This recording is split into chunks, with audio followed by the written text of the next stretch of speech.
Bom dia, pessoal. Bom dia. Estão me ouvindo direitinho aí?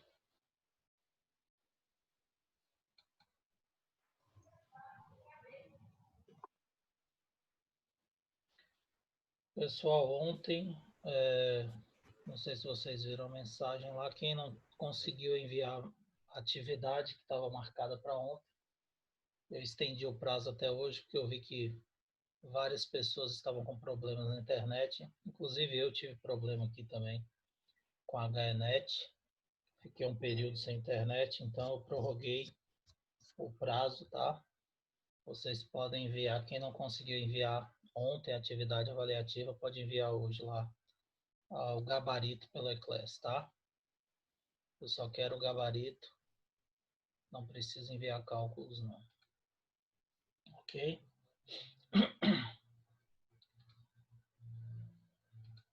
Deixa o pessoal entrar aqui e a gente inicia.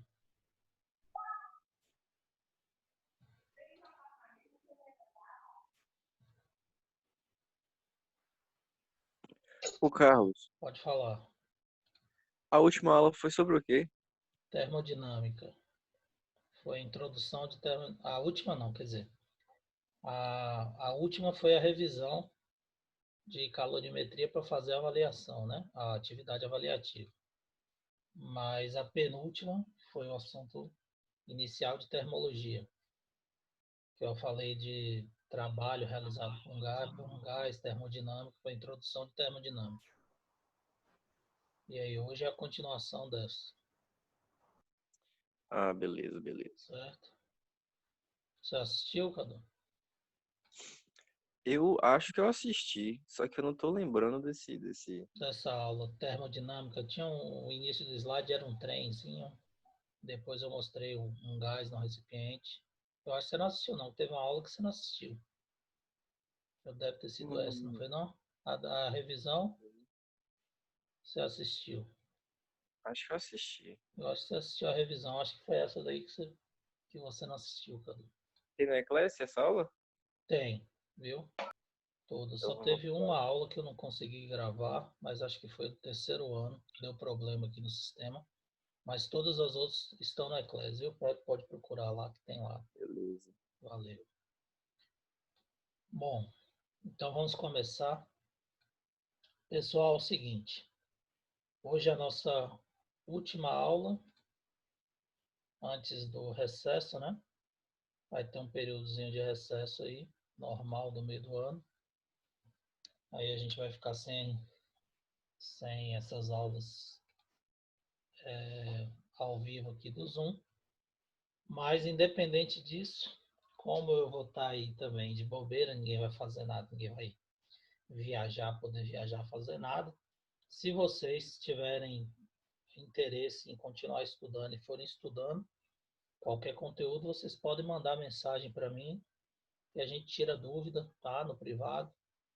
Ou até mesmo, se for algum conteúdo específico, vocês quiserem formar grupos e a gente pode marcar uma reunião informal aqui no Zoom mesmo, para eu tirar dúvida do que vocês estiverem estudando, tá? Ou revisando, ou até mesmo outro assunto novo. Não tem problema nenhum. Vou estar de recesso, mas a gente pode combinar se alguém tiver interesse, estiver estudando, quiser continuar mantendo aí os estudos nesse período.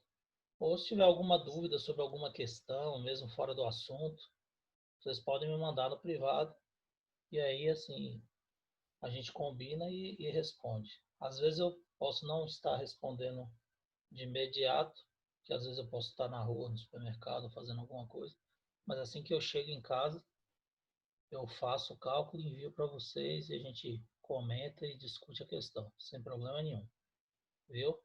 Aí, quem tiver interesse, quiser continuar, quem tiver cansado, exausto, como eu sei que uma boa parte está também, quiser descansar, não tem problema. Esse período é para vocês descansarem. Isso aí eu estou falando uma coisa informal, tá? Tem nada a ver com a escola, nada a ver com aula. Ninguém é obrigado a fazer nada disso, não. Só se alguém quiser continuar estudando, como eu vou estar aí também sem poder fazer nada de viagem, de atividades que vão me tirar da cidade, eu estou à disposição de vocês, tá ok? E quem tiver alguma dúvida, Beleza, Carlão, pode botei fé. perguntar, tá?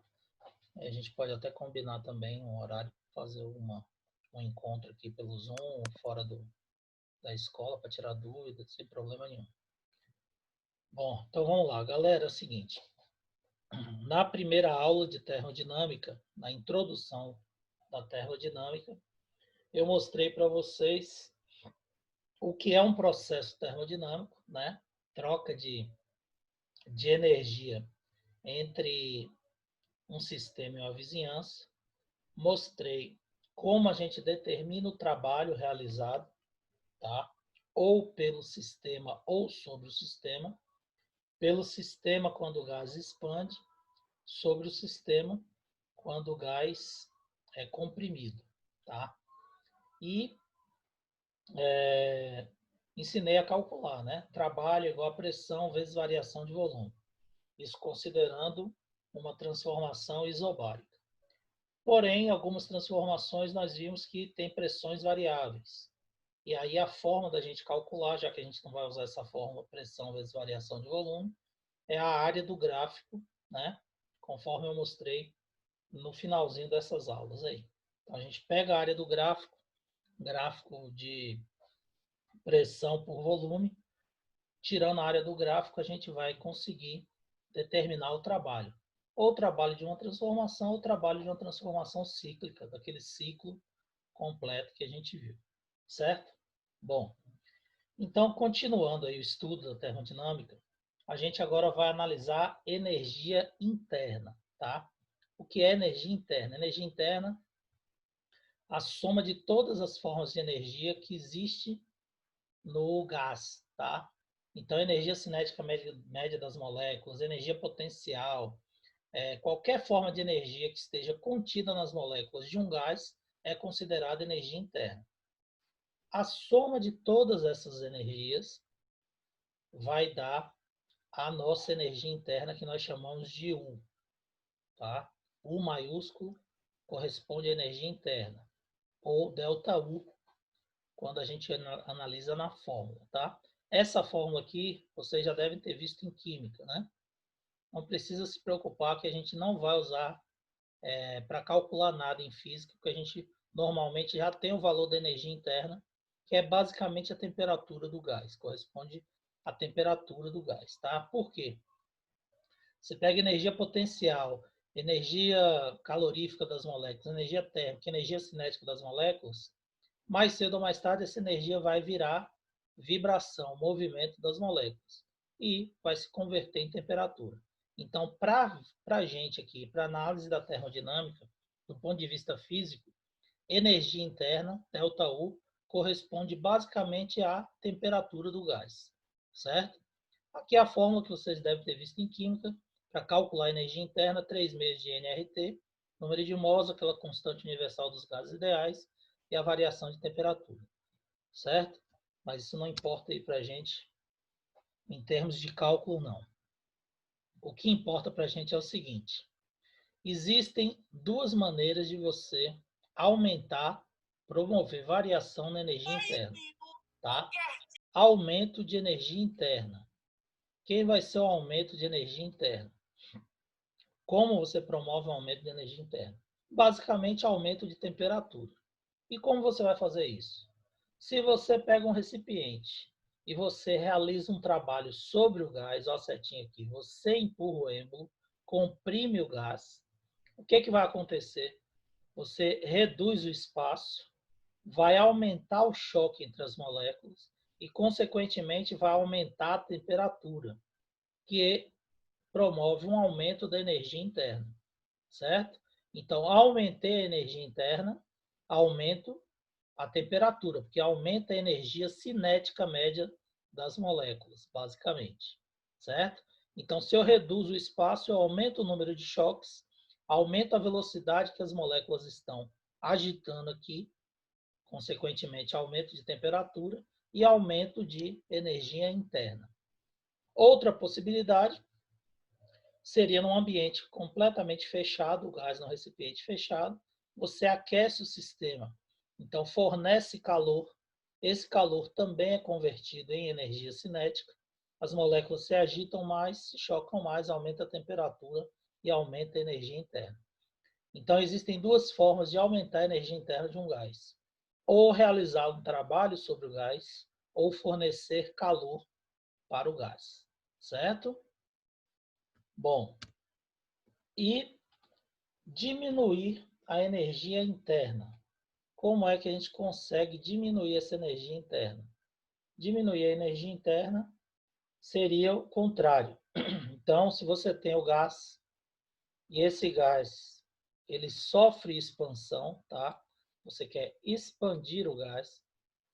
Então, nesse caso aqui, o gás realiza trabalho, ele aumenta de volume e empurra o êmbolo para cima.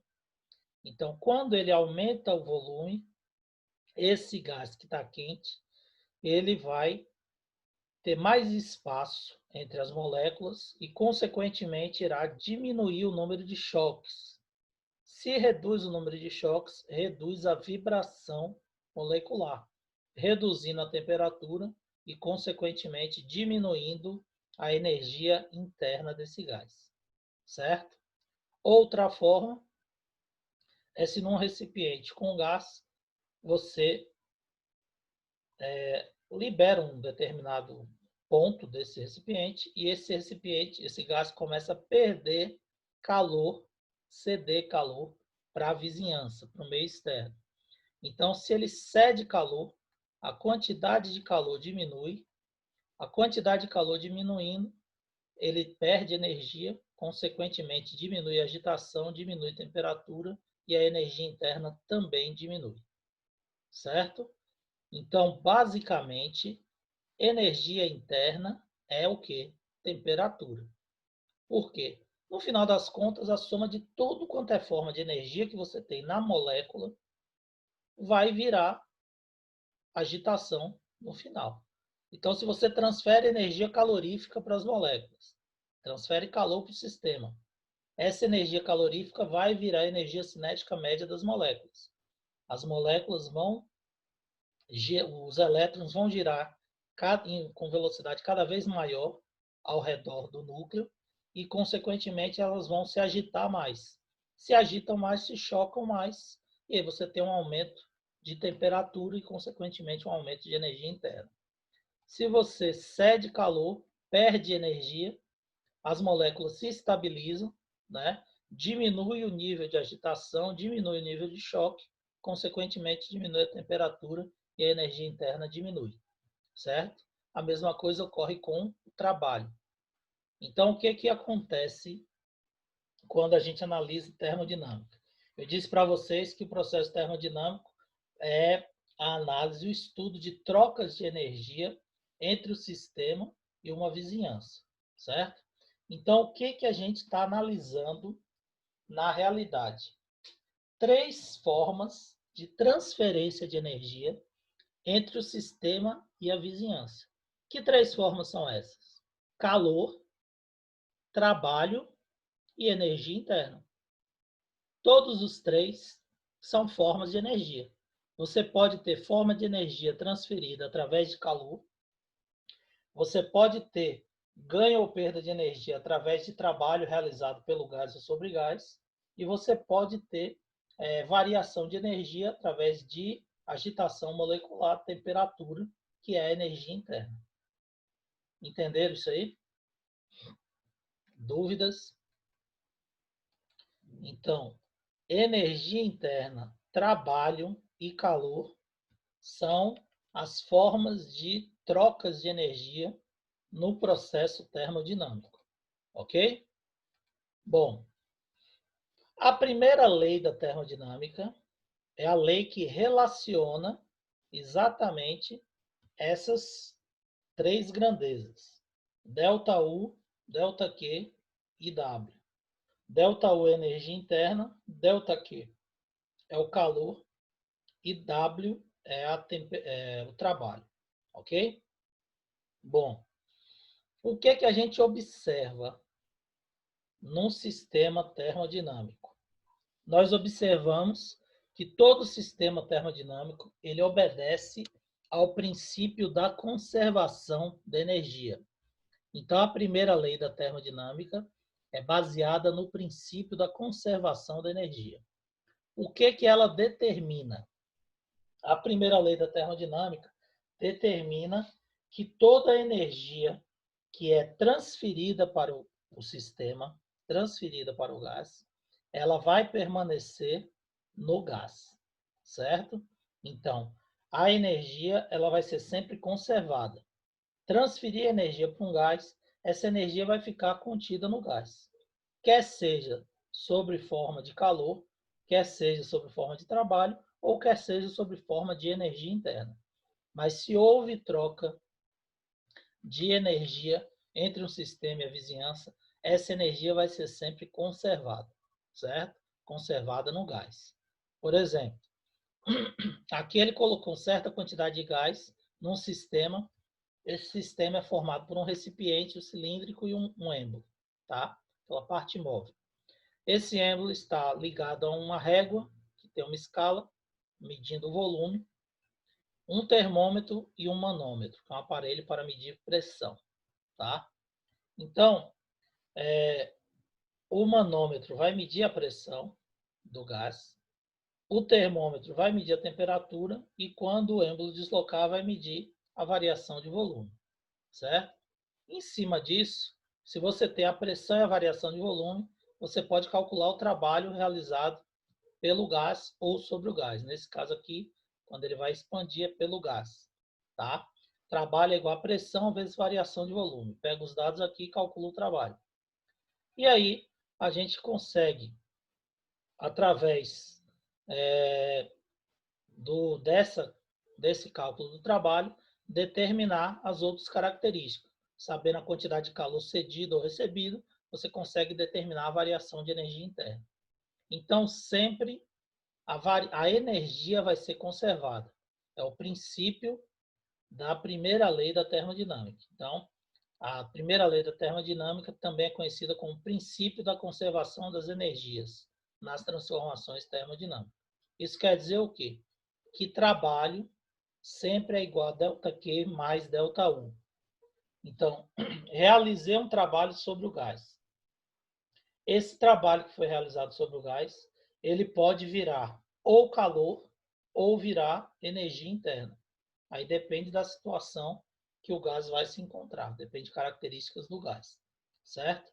Então, realizei um trabalho sobre o gás, parte do trabalho é transformada em energia interna, temperatura, e a outra parte do trabalho é utilizada como aumento de calor, certo? Então, trabalho é igual a Q mais ΔU. Se você inverter, ΔU vai ser igual a Q menos trabalho, que é a fórmula da primeira lei da termodinâmica, ok? Então, por exemplo, vamos ver a situação aqui. Imagine que eu tenho essa situação. O gás está dentro do recipiente e eu empurro o êmbolo para baixo, certo? Ao empurrar o êmbolo para baixo, eu vou comprimir o gás. Quando eu comprimir o gás, essa compressão ela foi responsável por transferir energia para as moléculas. Reduzir o espaço vai agitar as moléculas. Essa transferência de energia vai virar aumento de temperatura, e o que não for aumento de temperatura, pela primeira lei da termodinâmica, tem que virar calor, tem que ficar no próprio sistema, certo? Então, tem que virar o calor do sistema. Então, por exemplo, imagine que eu realizei um trabalho de 100 joules sobre o gás. E esse gás teve um aumento de temperatura que corresponde a uma variação de energia interna de 80 joules. Os outros 20 joules está onde? Está no próprio gás sob forma de calor, energia calorífica ainda, tá? Que pode depois se transformar em temperatura ou não, aí depende de diversos fatores. Mas o importante é você saber que se você somar os 80 joules que foi transformado em energia interna, mais os 20 joules de calor, você vai ter os 100 joules do trabalho que você realizou. Ok? A mesma coisa aqui no processo que você fornece calor. imagine que eu forneci, através da chama aqui da vela, sei lá, 50 joules de calor para o gás, certo? Quando eu forneci 50 joules de calor para o gás, a temperatura desse gás aumentou. Se eu calcular a energia interna e esse aumento for de 30 joules, os outros 20 joules virou o quê? Virou trabalho para o gás subir, deslocar aqui dentro e ocupar todo o espaço do recipiente. Então, 30 mais 20 vai dar os 50, que foi a quantidade de calor fornecida ao sistema. Novamente, a energia está sendo conservada. Ok? Entenderam o raciocínio, gente? Alguma dúvida? Tranquilo, meu povo? Tudo ok. Ótimo. Então, Tranquilo, cara. primeira lei da termodinâmica significa dizer que toda a energia transferida para um sistema num processo termodinâmico será sempre conservada.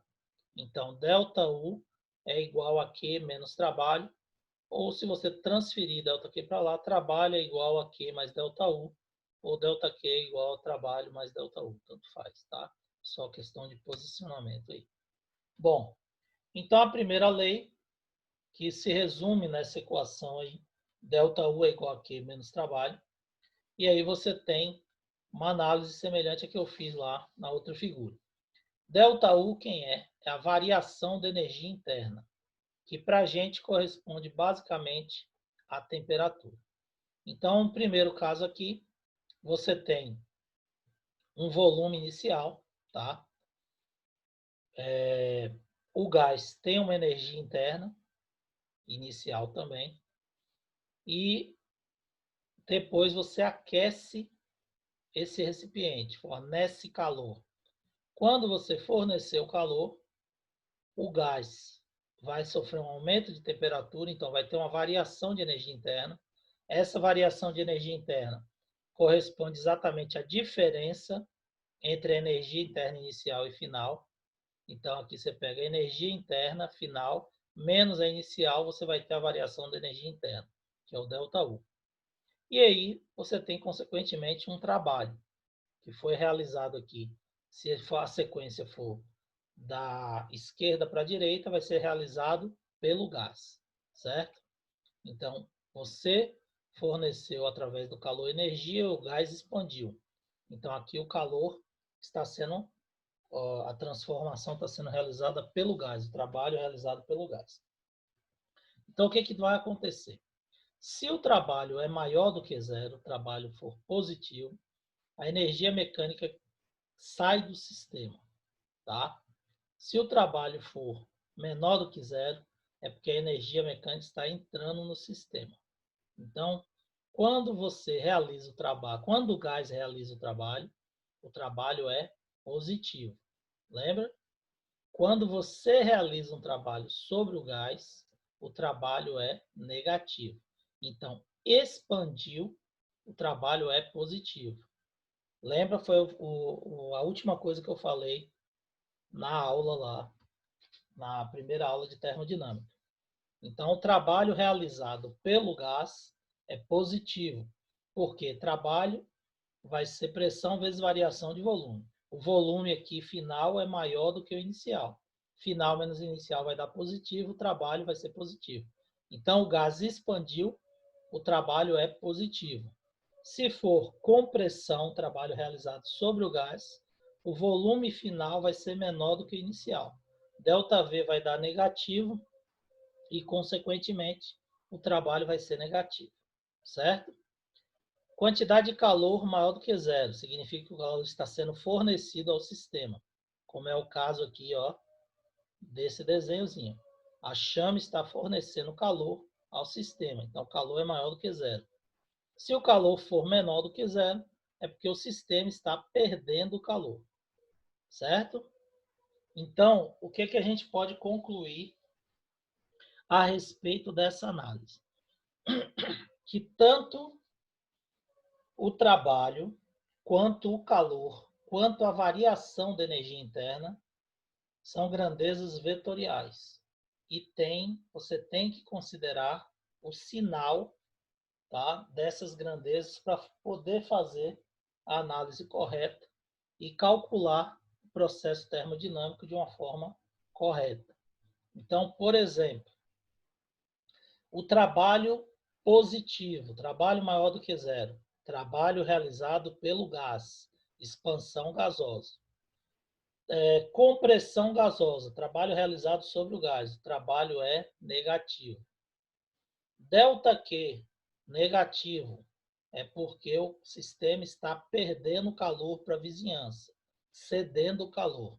ΔQ positivo, é o caso aqui da imagenzinha, o sistema está recebendo o calor da vizinhança, certo? Variação da energia interna. ΔU positivo, como é o caso dessa situação aqui.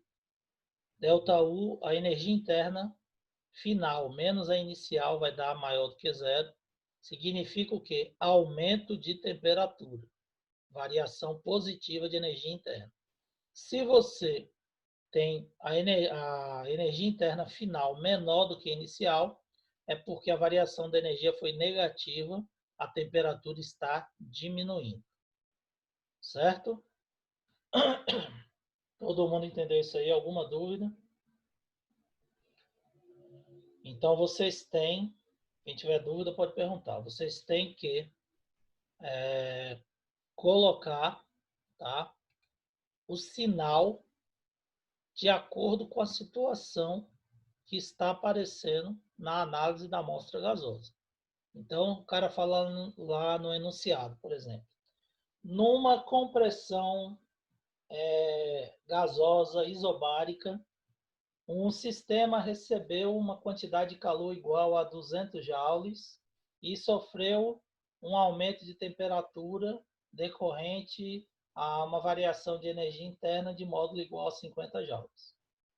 Quando você for jogar na fórmulazinha aqui da primeira lei, primeiro, se foi uma compressão, o trabalho foi realizado pelo gás. Então, W vai ser negativo, certo? O valor é negativo. Que recebeu calor é positivo. O calor está entrando no sistema. E a temperatura do gás subiu, a variação também é positiva. Se ele muda o enunciado, fala que foi numa expansão gasosa. O gás cedeu X joules de calor e a temperatura diminuiu decorrente à variação em módulo de Y, o valor aí de ΔU. Aí você vai botar os sinais completamente diferentes. Então, se foi aqui uma expansão, o trabalho é positivo, cedeu o calor é negativo, temperatura diminuiu, ΔU é negativo. Entenderam isso aí, gente? Nenhuma dúvida? Então, vocês não podem esquecer de colocar os sinais, porque são grandezas vetoriais. Isso aí vai influenciar diretamente na resolução do cálculo aí da quantidade de energia que você está analisando no processo termodinâmico. Ok? Bom, então vamos lá. Nós estudamos algumas transformações específicas, né? Vocês estudam isso aí em química. Nós iríamos ver novamente em física, mas eu não vou repetir por causa da questão do nosso tempo. Então, vocês já estudaram em química e aí vocês já sabem o que significa cada um. Então, primeira situação é a situação de uma transformação isobárica, tá? Transformação isobárica, aquela transformação que ocorre a pressão constante. Então, quando a pressão do gás é mantida constante, nós temos uma transformação isobárica, que é essa transformação representada aqui no gráfico, tá? Pressão versus volume, essa transformaçãozinha de 1 para 2. Então, quando você transforma o gás de 1 para 2, ele passa aqui nessa reta aqui, ó, de 1 para 2, nós temos uma transformação isobárica. A pressão está mantida constante. Se a pressão é constante, nós temos uma transformação que nós vamos apresentar. Trabalho, porque trabalho vai ser pressão vezes variação de volume, nós temos ΔU, que é energia interna, e nós temos calor. Então, se o calor é fornecido ao gás, você vai ter um aumento de temperatura, certo? Porque vai promover um aumento de energia interna. E como você vai calcular isso? Através do trabalho realizado pelo gás nessa expansão. Então, joga na fórmula da primeira lei da termodinâmica. ΔU é igual a ΔQ menos trabalho, certo? Então, é basicamente o que nós já havíamos visto anteriormente, porque lembra lá no início, a primeira transformação que a gente analisou no gás era uma transformação isobárica, para calcular trabalho igual a pressão vezes variação de volume, certo? Porém, nós temos outras transformações. Isotérmica. Isotérmica é aquela representada por uma curva, que nós chamamos de isoterma. Então, quando o gás sai aqui de 1 e vai para 2, é uma transformação isotérmica, né? A temperatura permanece constante. E se a temperatura permanece constante, o que vai acontecer? Nós não vamos ter variação de energia interna. Eu não disse que energia interna é basicamente temperatura, quando a gente analisa do ponto de vista físico. Então, se não tem temperatura variando, não tem variação de energia interna. Se ΔU é igual a Q menos trabalho e ΔU é zero, quando eu tiro ΔU da primeira lei da termodinâmica, eu posso dizer que ΔQ é igual a trabalho. Então, numa transformação exotérmica, todo o trabalho que é realizado pelo gás vai ser retirado do calor do próprio gás. Ou todo o calor que é fornecido para o gás vai ser transformado integralmente em trabalho, já que não vai haver variação de energia interna numa transformação isotérmica. Entenderam isso aqui? Então, a transformação isobárica, a gente já havia explicado. Tem trabalho, tem variação de temperatura e variação de quantidade de calor. Mas na transformação isotérmica, nós não temos variação de temperatura, consequentemente, todo o trabalho vai ser igual à quantidade de calor. Então, se eu fornecer 100 joules de calor para o gás, esses 100 joules vai ser convertido em trabalho para poder empurrar o êmbolo para cima. E assim a temperatura das moléculas vai permanecer a mesma, não vai ter variação de energia interna. Todo mundo entendeu, gente? Alguma dúvida? Beleza? Bom, Beleza. se a nossa transformação for isovolumétrica, seria o caso dessa retinha aqui de 1 para 2, ó. O volume permanece o mesmo, passando de uma isoterma para outra aqui. Se o volume permanece constante, ΔV é zero. Não tem variação de volume. Se não tem variação de volume, nós não temos o quê? Trabalho. Por quê? Trabalho é pressão vezes variação de volume. Se a variação de volume é zero, o trabalho vai ser zero. E se nós não temos trabalho, significa dizer que a transformação vai ocorrer da seguinte forma. Todo o calor fornecido para o gás vai virar o quê? Energia interna, que é basicamente temperatura. Certo? Então, se não tem trabalho sendo realizado, imagine que o êmbolo aqui está fixo, ó, preso pelo parafuso. O gás ele não pode empurrar o êmbolo para cima, não pode expandir. Então, o que vai acontecer? Se eu fornecer calor para o gás, a temperatura desse gás vai aumentando, aumentando, aumentando, de acordo com a quantidade de calor que eu for fornecendo. Então, todo o calor vai virar o quê? Variação de energia interna. Entenderam isso aqui? Seria, por exemplo, o motivo que um botijão de gás explode quando ele permanece numa cozinha que está pegando fogo. Ah, professor, o bujão explode não é porque o gás é inflamável? Não.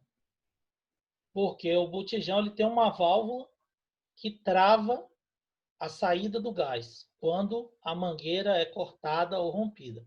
Então, se a cozinha pega fogo, a mangueira vai derreter e o gás tende a escapar. Só que aí o sistema de segurança trava a válvula.